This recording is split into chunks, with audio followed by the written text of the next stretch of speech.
Salut! Alors, où en est-on en cette fin janvier? Je vous ai fait dans ces dernières vidéos un petit récapitulatif de mi-décembre, fin décembre, début janvier. Maintenant, on arrive à fin janvier. Et alors, on a un petit peu de retard sur le planning prévu. Le planning prévoyait qu'après les vacances de Noël, on mette le produit en vente sur Amazon, sur eBay, qu'on l'envoie à des blogs, à des boutiques en ligne et tout ça, pour essayer de commencer à trouver des distributeurs, en faire parler, faire un peu le buzz et que les personnes puissent trouver facilement les produits. On n'en est pas encore là. Parce que, comme vous l'avez peut-être vu dans la dernière vidéo, il y a eu un léger souci qui doit être corrigé et qui sera corrigé dans les 2-3 semaines qui viennent. Donc le temps que je reçoive les pièces, je ne vais pas aller faire de la grosse pub là maintenant, sachant que le produit n'est pas encore parfait à mon goût. Une fois que cette pièce-là sera remplacée, normalement il n'y aura plus aucun problème et on pourra lancer tout ça, donc peut-être avec un mois de retard, quelque chose comme ça. Euh, j'ai commencé à regarder un petit peu pour la distribution justement sur Amazon, sur eBay et tout ça. Je pense que je vais privilégier Amazon en premier, parce que c'est un site qui déjà draine beaucoup de trafic, mais bon, vous allez me dire eBay aussi. Par contre, sur eBay, on a l'habitude d'acheter des produits qui viennent de Chine, qui sont un peu pas forcément de très bonne qualité, mais on veut surtout que le truc il coûte pas cher du tout. Les gens se font sur eBay pour acheter un truc pas cher. Et je pense que mon produit sera pas vraiment mis en valeur pour son côté qualitatif, pour son côté made in France, si je le mets sur eBay. Donc dans un premier temps, on va probablement le mettre que sur Amazon et on verra après si on passe sur d'autres plateformes. Euh, alors a priori le système sur Amazon, bah, moi j'aime bien en tant que client utiliser Amazon parce que je me sens vraiment à l'aise pardon, sur le fait que je sais que si jamais le produit n'arrive pas à temps, je peux contacter le vendeur et qu'il le renvoie systématiquement. Bah, le client est vraiment roi chez Amazon et c'est pour ça qu'on aime bien y retourner. Le système est bien designé, très pratique, tout est clair, enfin voilà. Par contre, il faut se dire que si on a une expérience comme ça en tant que client, c'est que de l'autre côté, les vendeurs, ils doivent s'adapter. Et j'ai parcouru quelques petits blogs qui parlaient de tout ça. Et a priori, c'est un petit peu un défi quand on est vendeur, parce que, alors évidemment, si jamais le client proteste et qu'il dit qu'il n'a pas reçu le produit, il faut le renvoyer systématiquement. Ça, c'est obligatoire. C'est dans les règles d'Amazon. Sinon, Amazon peut dire on vous suspend votre compte, on vous verse pas vos paiements, etc. Mais ceci dit, c'est quand même logique. Par contre, je ne sais pas s'il y a plus de réclamations sur ce système-là que par la vente sur le site internet. Actuellement, avec mon expérience sur le SteadyGo quand on était aux États-Unis, puis l'expérience sur le Steady Pro ici, vendre sur internet, sur son propre site, ou vendre sur des plateformes de financement participatif, ça n'amène pas énormément de réclamations. J'ai eu en tout et pour tout peut-être 3 ou 4 personnes qui m'ont déclaré ne pas avoir reçu leurs produits et je leur ai renvoyé. Et la deuxième fois, ils m'ont dit c'est bon, je l'ai reçu, pas de problème. Donc je pense vraiment pas que ce soit des arnaqueurs qui se disent je vais avoir deux produits au prix d'un, etc. Et à fort de cette réflexion-là, je me suis dit depuis le départ que j'allais faire des expéditions sans suivi, sans avoir un numéro de suivi, même si quelques personnes me le demandent. Alors aux États-Unis c'était automatique, donc voilà, mais ici en Europe, je le fais pour l'instant sans numéro de suivi parce que ça coûte peut-être presque 60-70% plus cher dans les frais de port, donc il faudrait que je répercute sur le prix du produit. Mais sur Amazon, je pense que le suivi peut être quand même important parce que sur les clients, eux, sont habitués quand ils commandent sur Amazon d'avoir un suivi. Donc je pense qu'il va falloir l'inclure dans le prix sur Amazon. Donc ça va faire un premier changement. Et aussi, du coup, si jamais il y a plus de réclamations, bah, on a des preuves que ça a été livré ou non.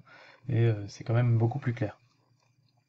Deuxième chose, bah, concernant les prix, justement, visiblement, Amazon rembourse un forfait pour les frais de livraison. Et peu importe à la limite quels sont vos frais réels. Donc il faut faire attention à ça. Et visiblement, souvent, ils font vraiment un forfait minimum. Donc parfois, ça coûte un peu plus cher de le faire livrer en réalité que ce que nous rembourse Amazon. J'ai vu aussi que visiblement, il y avait pas mal de cas où on ne pouvait pas déterminer soi-même ses propres frais de livraison. Et on ne peut pas, voilà, si ça rentre dans le cadre de Amazon Prime ou je sais pas quoi, Amazon peut l'envoyer gratuitement et du coup, tous les frais sont à la charge. Donc voilà, il va falloir creuser un petit peu la question et bien déterminer ses prix pour ça. Et troisième chose et dernière chose, euh, sur Amazon, plus qu'ailleurs encore, la note que va donner le client à son expérience de client, donc à la fois sur la qualité du produit, mais aussi sur la livraison, etc., va vite déterminer si votre produit va se retrouver tout en haut ou tout en bas. Et donc si les 3 ou 4 premières reviews sont une étoile, 2 étoiles, très négatives et tout ça, c'est un mauvais départ. Donc je pense qu'il faut être vraiment totalement sûr de son produit. Par exemple, sur mon produit, là, je vous avais dit, je vais attendre d'avoir les bras en 5 mm pour les mettre dedans. Je vais également prendre le temps de finir ma notice d'utilisation.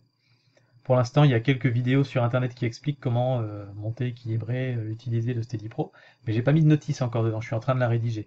Donc je vais attendre que ma notice soit finie, imprimée dans le paquet, parce que ça, je pense pour des clients Amazon, c'est primordial.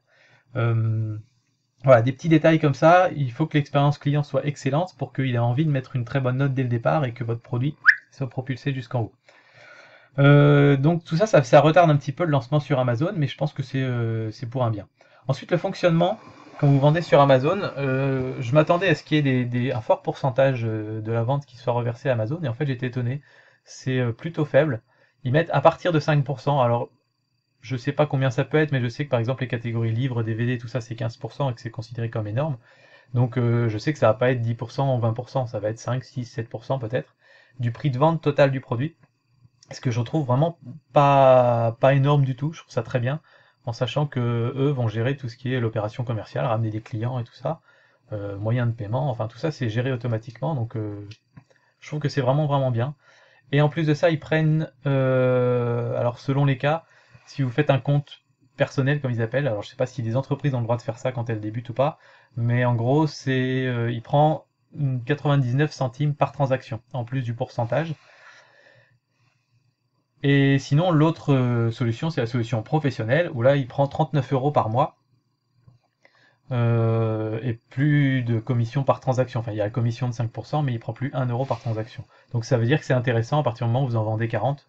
Si vous en vendez 40 produits ou plus, vous avez intérêt à prendre l'offre professionnelle. Donc je ne sais pas encore quelle option je vais prendre, j'aurai le temps de voir ça au moment où je le mettrai en ligne. Pour l'instant, ma priorité, c'est de finir la notice, et de mettre en place sur le site internet, le forum, mettre des vidéos sur les pages produits, voilà, tout fignoler, tout mettre bien en forme, nickel, pour que le client, quand il voit le produit sur Amazon, il dit tiens c'est quoi ce nouveau produit, il va se renseigner sur le site internet et tout ça, tout est nickel, tout est comme c'est dit dans la pub, et quand il reçoit son produit, la boîte est nickel, il y a une belle notice, il sait comment monter son truc, il sait où trouver de l'aide, enfin voilà, que ce soit une vraie expérience client à 100% du début à la fin. Donc voilà, pour l'instant je me concentre là-dessus, et puis je vous donne des nouvelles très bientôt, notamment quand je lancerai le produit sur Amazon pour vous tenir au courant, voir si ça booste les ventes ou pas. Et d'ici là, moi je vous dis à très bientôt. Allez, ciao!